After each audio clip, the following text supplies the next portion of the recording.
This is tape 5 of Mickey Herskovits' interview on April 4th, 1995, with Deborah Lewin in English. What it's also given me is, I think, the strength that you took away from it, being able to survive it, both mentally, physically, but importantly mentally. And I think you've given that part of that strength to me. And every accomplishment in my life that I look at and I think is so grand, I realize that most of it, if not all of it, is from you and what you've meant to me. So I thank you for that. And I want you to know, even though I can't tell you every minute of the day like I wish I could, or every day for that matter, I'm so proud of you and I love you very much. David, you have a few words? This is not easy. I'm not professional, and this is not a topic that's easy for me to speak about. But I would like to share that in 1988 in the summer, my father was clever enough to organize a trip with a very good buddy of his from way back when, since low grade school. His name is Immer Green, with his son and myself, my father of course, to go to my father's hometown to visit where he was born, to visit the actual campsites which my father had unfortunately had to stay. One of the famous still being, as its original condition, Mauthausen in Austria. We saw the remnants of Ebensee and Melk, other camps, infamous camps that my father had to spend time. And it's hard. It taught me many things, most of which one cannot explain with words. When you see the expressions of people who've had their lives just ripped apart by some fiend and his goblins working onto him, and you just hear about it in books, it doesn't do justice. But when you see the emotion of the actual people who went through this Holocaust, and all of a sudden these words mean nothing because it's just, they're tired words. You see the real emotions and you say, I really do not understand what happened. I do not understand why this happened. Whenever I hear, since that point in my life, that people think and they start giving some sort of reason why it could have happened, it makes me feel very frustrated, and I say, usually I express myself and say, you know nothing of what you're speaking. Only God, Hashem, knows why this came about. And from then on, it made me understand that I don't understand. Therefore, all I could just say is that, well, as I have known, most superheroes are usually the ones who people don't speak about. They're the ones, the Clark Kent who has to be quiet. But really, they're the ones who are real superheroes, and a regular human can't even explain what that means. I personally feel, from all this, one thing I feel that I just have to accept is that I understand most people in this world understand when they pass away, there's usually what people call a day of judgment. And most people will say, in one form or another, you're asked what you have done and what you've went through, and you try to account for it all. I feel that the people who have gone through this Holocaust, this terror, that misery, they're not going to be spoke to at the door. They're just going to walk right through. And they're going to be, well, whatever that means, because I can't explain it, but whatever that means, they're going to be paid back 100 times over for what they have accomplished.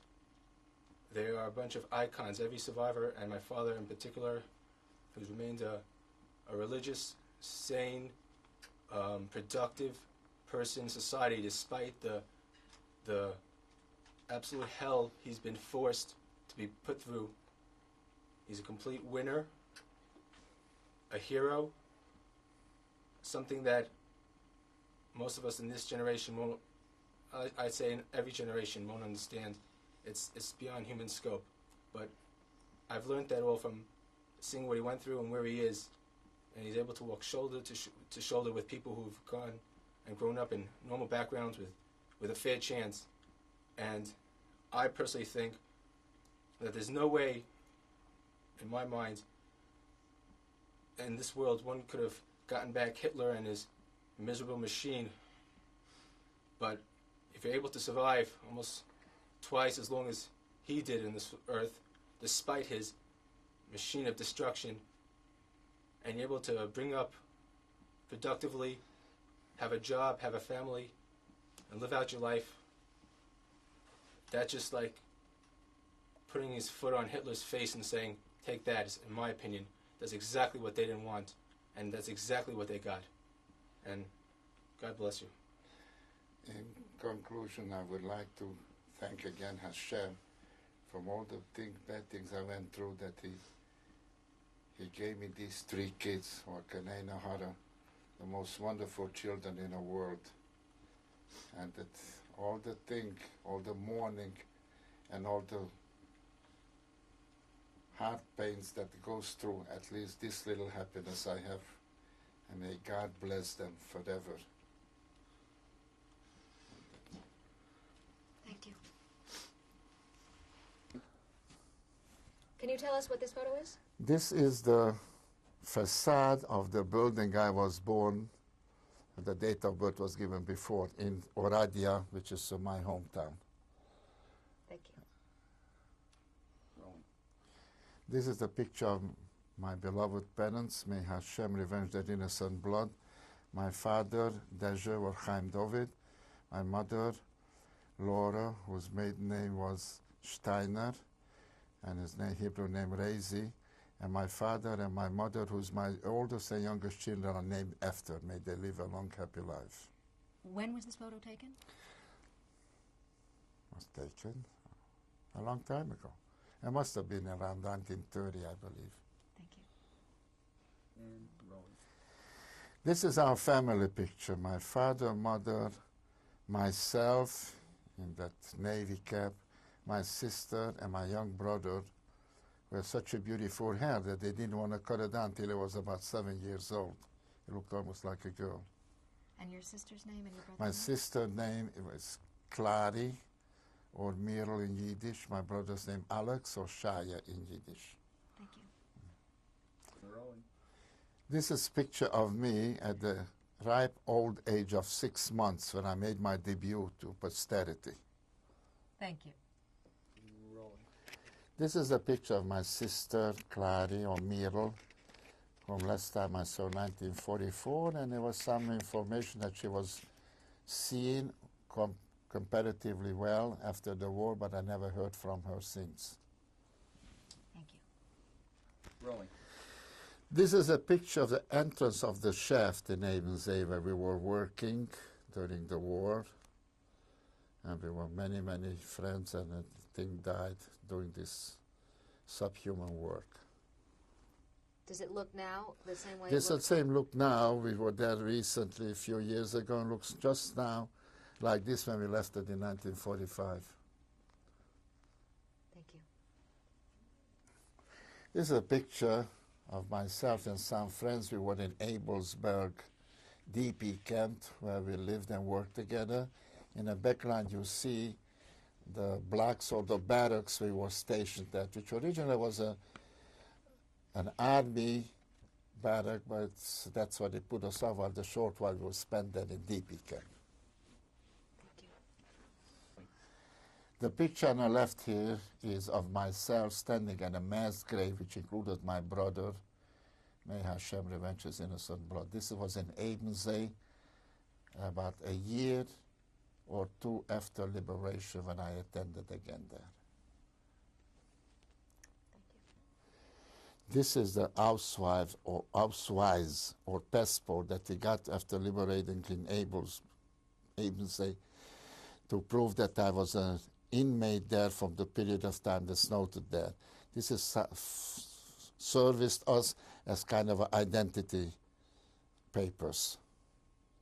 And could you read off the date that is on there? The date is on there is June 7th, 1945. This, the township is Ebensee, which is in Austria section, Austria country. Yeah. This is a picture of myself, one that I kept as a souvenir. The copies of this were given to American authorities in Austria before my immigration, which was submitted to them attached to various papers that they kept, of course. I kept this picture to remind me how good looking I was once. Thank you. Don't give her a copy, Curtis. Rolling.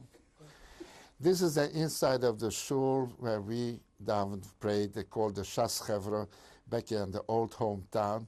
Picture was taken about 6-7 years ago, but it's still, relatively speaking, in good condition as I left it before. Rolling. And this is a picture in the same shul, the one before. We visited here a few years ago. I asked my son to take a picture of me sitting in my father's Hashem Yikam Doma, his seat. That was his permanent seat all year round in Shas Chava.